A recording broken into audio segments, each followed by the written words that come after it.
तर गाईस मी इथे बनवते आता मस्त पैकी अशी शेवभाजी. शेवभाजीसाठी काय काय लागते ते मी घेतले दाखवते तुम्हाला. चला इथे घेतले मी कांदा, कढीपत्ता, टोमॅटो, कढईत टाकले मस्तपैकी तेल. चला त्याच्यात टाकूयात आपण कांदा. कसं कांदा टाकलाय बघा मी.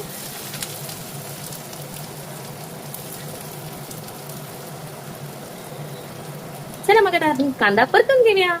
बघा गाईस आपण कशी आता कांदा असा चांगला मस्त पैकी असं गुलाबी करून घेऊया ना.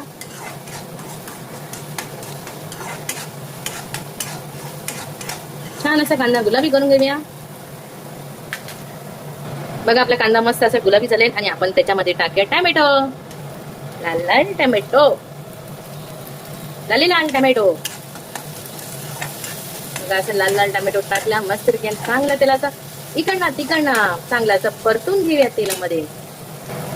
टोमॅटो मस्त चांगला परतून झालाय. त्याला इकडनं परतली तिकडनं परतली चांगला असं मऊसूत झालंय. आता त्याच्यामध्ये टाकूया आपण असा झणझणीत तिखट मसाला.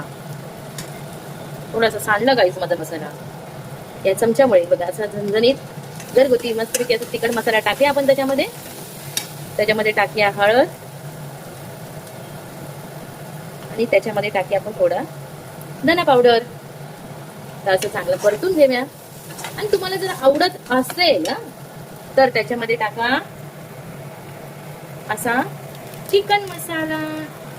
चिकन मसाला, चिकन मसाला. असं चिकन मसाला टाका आणि छान असं चांगलं परतून घ्या.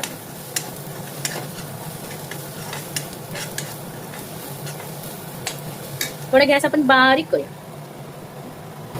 गाईस आता ह्याच्यामध्ये मी टाकते अशी शेव. ही लाल शेव आहे तर ही शेव मी त्याच्यामध्ये टाकून घेते.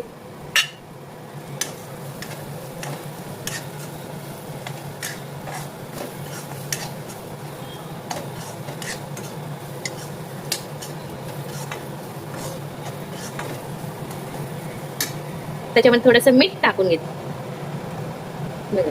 थोडंसं मीठ टाकून घेऊया त्याच्यामध्ये आपण. जास्त नाही थोडासा, कारण शेव पण आपली खारच असते ना.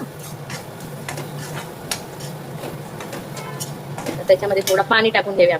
बघा गाईस आता आपण त्याच्यामध्ये पाणी टाकून घेऊया. जेवढं पाहिजे पाणी तेवढंच पाणी टाका. जास्त पाणी टाकू नका, चिकचिकी करू नका.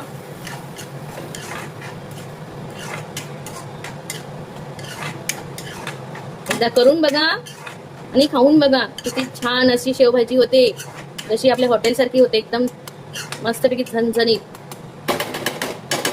आता त्याच्यावर थोडा झाकण मारून ठेवूया आपण त्याच्यामध्ये टाकूया कोथिंबीर मस्तपैकी अशी.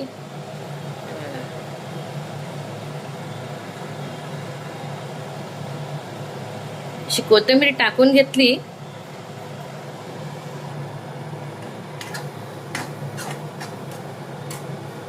बघा छानपैकी झाली की नाही मस्तपैकी.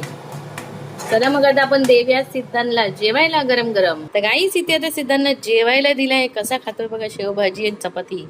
अरे कशी झाली आहे तोंडाने बोल. हाताने खुणवतोय. मस्त मस्त झालीये. गाईस तुम्हाला पण अशी शेवभाजी बनवायची असेल जर विकत नशी आणायची असेल आणि रेडीमेड बनवायची असेल घरामध्ये तर अशी पद्धतीत बनवा. विकत नका आणू. विकत आणून ती खाण्यापेक्षा घरात बनवून बघा किती टेस्ट भारी होते. चला व्हिडिओ आवडला तर लाईक करा, शेअर करा, सबस्क्राईब करा. बाय.